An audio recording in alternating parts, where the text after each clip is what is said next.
Hi everyone, welcome back to my YouTube channel. ഇന്നത്തെ video എന്താണെന്ന് വെച്ച് കഴിഞ്ഞാൽ എനിക്ക് റീസെൻ്റ്ലി ഏറ്റവും കൂടുതൽ കിട്ടി വരുന്നൊരു ക്വസ്റ്റ്യനാണ്. ചേച്ചി, ഓസ്ട്രേലിയ വരാനായിട്ടുള്ള വർക്ക് ആൻഡ് ഹോളിഡേ വിസ, അതായത് ഓസ്ട്രേലിയ റീസെൻ്റ്ലി ഇന്ത്യൻസിന് വേണ്ടിയിട്ട് work and holiday visa open ചെയ്തിരുന്നു. അതിൻ്റെ ഡീറ്റെയിൽസ് എന്ന് പറയും. അപ്പോൾ ഈ വീഡിയോയിൽ അതുമായിട്ട് റിലേറ്റഡ് ആയിട്ട് എല്ലാം എങ്ങനെ അപ്ലൈ ചെയ്യാം, ആർക്കൊക്കെ അപ്ലൈ ചെയ്യാം, എന്തൊക്കെയാണ് ക്രൈറ്റീരിയ എല്ലാം ഞാൻ കവർ ചെയ്യുന്നതാണ്.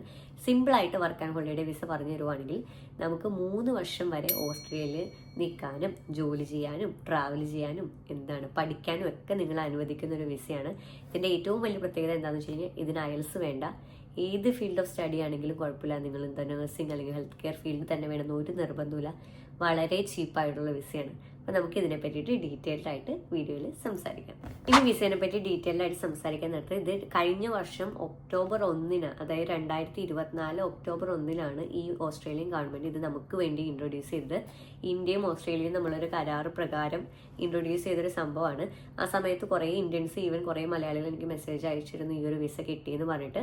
ഇത് തുടക്കത്തിൽ നമുക്ക് 1 വർഷത്തേക്കുള്ള വിസയാണ് കിട്ടുന്നത്. അത് കഴിഞ്ഞിട്ട് നമുക്ക് 3 വർഷത്തേക്ക് ഇത് എക്സ്റ്റെൻഡ് ചെയ്യാനായിട്ട് പറ്റുന്നതാണ്. ഇനി ഇതിനെപ്പറ്റി ബാക്കി ഡീറ്റെയിൽസിലേക്ക് കടക്കാൻ നേരത്തെ എങ്ങനെയാണെന്ന് വെച്ച് കഴിഞ്ഞാൽ നേരത്തെ പറഞ്ഞില്ല, വെറും $25 ഇതിൻ്റെ ആപ്ലിക്കേഷൻ ഫീ എന്ന് വരുന്നത്. ഈ $25 നിങ്ങൾക്ക് അപ്ലൈ ചെയ്യാം. ഇതിനകത്ത് ഒരു ഏജന്റിൻ്റെയും ആവശ്യമില്ല, നിങ്ങൾക്ക് തന്നെ ചെയ്യാവുന്നതാണ്. അപ്പോൾ നിങ്ങൾക്ക് വേറെ ഏജന്റ് പറ്റിക്കുന്നതൊന്നും ചെയ്യുന്നില്ല. സിമ്പിളായിട്ട് ഇവരുടെ ഗവൺമെൻറ്റിൻ്റെ, ഓസ്ട്രേലിയൻ ഗവൺമെൻറ്റിൻ്റെ വെബ്സൈറ്റ് വഴി നിങ്ങൾക്ക് സിമ്പിളായിട്ട് നിങ്ങൾക്ക് തന്നെ അപ്ലൈ ചെയ്യുന്നൊരു സംഭവമുള്ളൂ. വേറെ $25 കൊടുത്ത് അപ്ലൈ ചെയ്യുക. ആപ്ലിക്കേഷൻ സക്സസ്ഫുൾ ആണെങ്കിൽ നിങ്ങൾക്ക് ഒരു ഇമെയിൽ വരും. അതിനുശേഷം മാത്രം വിസയുടെ ഫീ, വിച്ച് ഈസ് $650 അയച്ചാൽ മതി. $25 എന്ന് പറഞ്ഞാൽ എനിക്ക് തോന്നുന്നു ഏകദേശം 1500 രൂപ താഴെ വരുന്നുള്ളൂ. അത് കഴിഞ്ഞിട്ടാണ് ബാക്കി നമ്മുടെ $650. നിങ്ങളുടെ സ്റ്റുഡൻറ് വിസേനെ വെച്ച് അപേക്ഷിച്ച് നോക്കാൻ നേരത്ത് എത്ര ചീപ്പാണെന്ന് നിങ്ങൾക്ക് മനസ്സിലാവും. ഇനി ആർക്ക് അപ്ലൈ ചെയ്യാമെന്ന് വെച്ച് കഴിഞ്ഞാൽ ഒന്നാമത്തെ കാര്യം എന്താണെന്ന് വെച്ചാൽ നിങ്ങൾ 18 വയസ്സിനും 30 വയസ്സിനും ഇടയിലുള്ള ഒരു വ്യക്തിയായിരിക്കും. അതാണ് ഒന്നാമത്തെ കാര്യം. ഇന്ത്യൻസിന് വേണ്ടി അവർ പറയുന്ന ഒരു കാര്യം എന്ന് വെച്ച് കഴിഞ്ഞാൽ മിനിമം ഡിഗ്രി എങ്കിലും പഠിച്ചിരിക്കുന്ന ഒരാളായിരിക്കണം എന്നതാണ് രണ്ടാമത്തെ കാര്യം പറയുന്നത്.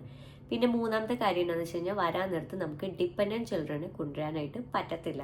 നമുക്കൊരു ഡിപ്പെൻഡൻ്റ് ആയിട്ട് ചിൽഡ്രൻ ഉണ്ടെങ്കിൽ അത് കൊണ്ടുവരാനായിട്ട് പറ്റത്തില്ല. അത് ഇവിടെ ഒരു ക്രൈറ്റീരിയ ആയിട്ട് വച്ചേക്കുന്ന ഒരു കാര്യമാണ്. അപ്പം നിങ്ങളൊരു കൊച്ചിനെ കൊണ്ട് വരാനിരിക്കുന്ന ഒരു വ്യക്തിയാണെങ്കിൽ നിങ്ങൾക്ക് സ്യൂട്ടബിൾ ആയിട്ടുള്ളൊരു വിസയല്ല. എന്ന് വെച്ചാൽ കൊച്ചുണ്ടെന്ന് വെച്ചാൽ കുഴപ്പമുണ്ടെന്നല്ല, പക്ഷേ ഡിപ്പെൻഡൻറ്റ് ചിൽഡ്രനെ അവർ അലൗഡ് ചെയ്യുന്നില്ല ഇങ്ങോട്ട് വരാനായിട്ട്.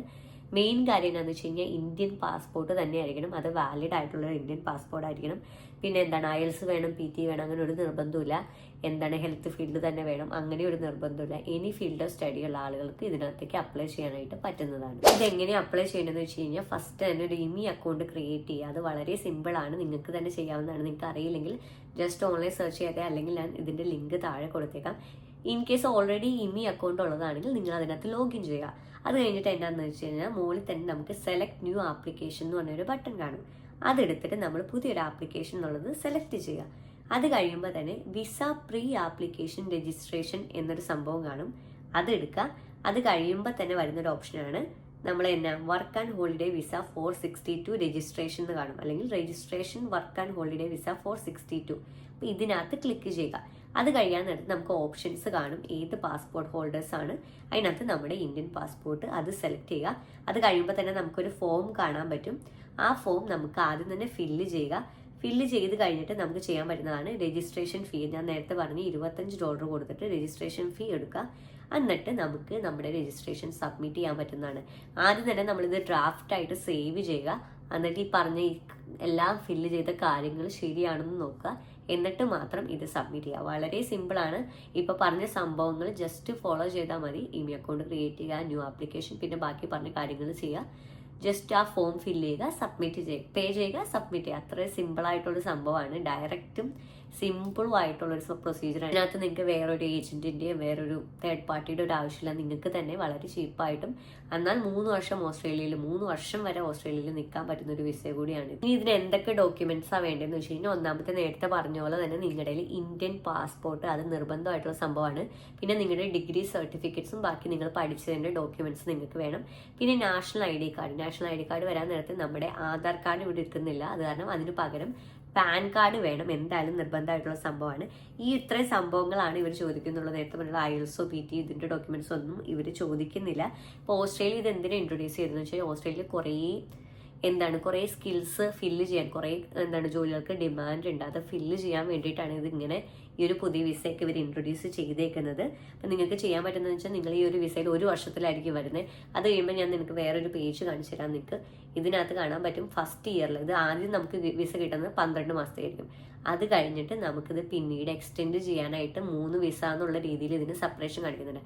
ആദ്യത്തെ നമ്മൾ അപ്ലൈ ചെയ്ത് കിട്ടുന്നത്, രണ്ടാമത്തെ നമ്മൾ ഈ 1 വർഷം കഴിഞ്ഞ് നമുക്ക് ഒന്നുകൂടെ എക്സ്റ്റെൻഡ് ചെയ്യാൻ പറ്റും, പൈസ കൊടുത്ത് പിന്നെ ഒന്നുകൂടെ എക്സ്റ്റെൻഡ് ചെയ്യാൻ പറ്റും.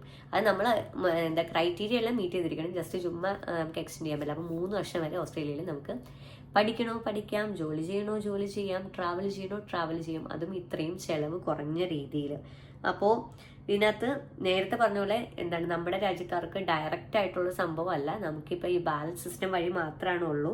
പ്രശ്നം എന്നാ എന്ന് വെച്ച് കഴിഞ്ഞാൽ ഇതിന്റെ നാളെയാണ് ലാസ്റ്റ് ഡേറ്റ് എന്ന് പറയുന്നത്. പക്ഷെ ഞാൻ ഇത് വീഡിയോ ചെയ്യാൻ കാര്യം എന്നാന്ന് വെച്ച് കഴിഞ്ഞാൽ ഇത് എല്ലാ വർഷവും ഓസ്ട്രേലിയൻസ് നമുക്ക് വേണ്ടി ഓപ്പൺ ചെയ്യുന്നൊരു സംഭവമാണ്. അപ്പോൾ പിന്നീട് നിങ്ങൾ പെട്ടെന്ന് ഓപ്പൺ ചെയ്യാൻ നിർത്തി നിങ്ങൾക്ക് ഇതേപോലെ തന്നെ ഡീറ്റെയിൽസ് ആയിരിക്കും. ഇതിനകത്ത് വലിയ മാറ്റമൊന്നും വരാൻ പോകുന്നില്ല, ഓൾമോസ്റ്റ് സെയിം സംഭവം തന്നെയായിരിക്കും. അപ്പോൾ നിങ്ങൾക്ക് ഒരു ഐഡിയ ഉണ്ടാവും. അപ്പോൾ നിങ്ങൾ ഇതിന് വേണ്ടിയിട്ട് പ്രിപ്പയർ ആയിരിക്കാനായിട്ട് നല്ലൊരു സംഭവമാണിത്. അതുകൂടാതെ നിങ്ങളൊന്ന് അറിഞ്ഞിരിക്കുക. പിന്നെ നിങ്ങൾ ഓൾറെഡി അപ്ലൈ ചെയ്തിട്ടില്ല, നിങ്ങൾക്ക് ഇന്ന് തന്നെ അപ്ലൈ ചെയ്യാൻ പറ്റും. ഇതിനകത്ത് വേറെ വലിയ കാര്യങ്ങളൊന്നും വേണ്ട, അപ്ലൈ ചെയ്യണമെങ്കിൽ ഇന്നും അപ്ലൈ ചെയ്യാം. വേറൊരു കാര്യം പറയാനുള്ളത്, നിങ്ങൾ ഓൾറെഡി അപ്ലൈ ചെയ്തവരാണെങ്കിൽ നിങ്ങളുടെ ആപ്ലിക്കേഷൻ ഏപ്രിൽ 30, 2026 വരെ നിങ്ങളുടെ ഈ ഒരു സംഭവം എന്താണ് ആക്റ്റീവായിട്ടിരിക്കും. അപ്പോൾ ആ സമയം വരെ എപ്പോൾ വേണമെങ്കിലും നിങ്ങളെ സെലക്ട് ചെയ്യാനുള്ള ചാൻസസ് ഉണ്ട്. അതൊരു നല്ലൊരു കാര്യമായിട്ടാണ് എനിക്ക് തോന്നിയത്.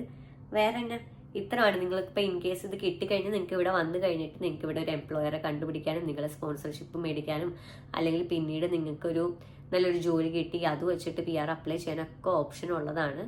അപ്പോൾ വീഡിയോ ഹെൽപ്ഫുൾ ആയെന്ന് വിചാരിക്കുന്നു. ഞാൻ ഒരു ഷോർട്ട് ആൻഡ് സിമ്പിൾ എന്നാൽ എല്ലാം കവർ ചെയ്യുന്ന രീതിയിലാണ് വീഡിയോ എടുത്തേക്കുന്നത്. എല്ലാവർക്കും ഹെൽപ്ഫുൾ ആയെന്ന് വിചാരിക്കുന്നു. നിങ്ങളൊരു ഓസ്ട്രേലിയയിലോട്ട് വരാനിരിക്കുന്ന ഒരു വ്യക്തിയാണെങ്കിൽ വേറൊരു കാര്യം പറയാനുള്ളത്, നമ്മുടെ സ്റ്റുഡൻറ് കമ്മ്യൂണിറ്റീനെ പറ്റിയിട്ടാണ്. നമുക്കൊരു സ്റ്റുഡൻറ് കമ്മ്യൂണിറ്റി ഉണ്ട്. അതിനകത്ത് ഏകദേശം 3000 കൂടുതൽ സ്റ്റുഡൻസ് ഉണ്ട്. അവരെല്ലാവരും ഓസ്ട്രേലിയയിൽ വരാനിരിക്കുന്ന സ്റ്റുഡൻസ് മാത്രമല്ല കേട്ടോ, അല്ലാതെ ആളുകളുണ്ട്. ഓസ്ട്രേലിയയിൽ വരാനിരിക്കുന്ന ആരും ആയിക്കോട്ടെ, സ്റ്റുഡൻ്റ് ആണെന്നില്ല, അപ്പോൾ വരാനിരിക്കുന്നവരോ വരുന്നതിനെ പറ്റി അറിയാൻ താല്പര്യപ്പെടുന്നവരോ ഓൾറെഡി ഉള്ളവരൊക്കെയാണ്. ബാക്കിയുള്ളവരായിട്ട് കണക്ട് ചെയ്യണം, സംസാരിക്കണം, അവരുടെ എക്സ്പീരിയൻസ് ഷെയർ ചെയ്യണമെങ്കിൽ പറ്റിയൊരു പ്ലാറ്റ്ഫോമാണ് നമ്മുടെ ഈ കമ്മ്യൂണിറ്റി എന്ന് പറയുന്നത്. അതിന് വേറൊന്നും ചെയ്യേണ്ട, നമ്മുടെ ഈ യൂട്യൂബ് ചാനൽ സബ്സ്ക്രൈബ് ചെയ്തിട്ട് സബ്സ്ക്രൈബ് എന്ന് പറഞ്ഞിട്ട് എൻ്റെ ഇൻസ്റ്റാഗ്രാമിൽ ഒരു DM അയക്കുക. ഇൻസ്റ്റാഗ്രാമും ഫോളോ ചെയ്യാനായിട്ട് ശ്രമിക്കുക. വേറെ എല്ലാവരും ഹാപ്പി ആയിട്ടിരിക്കാം. ഇനി കാണുന്നവരെ ബൈ ബൈ.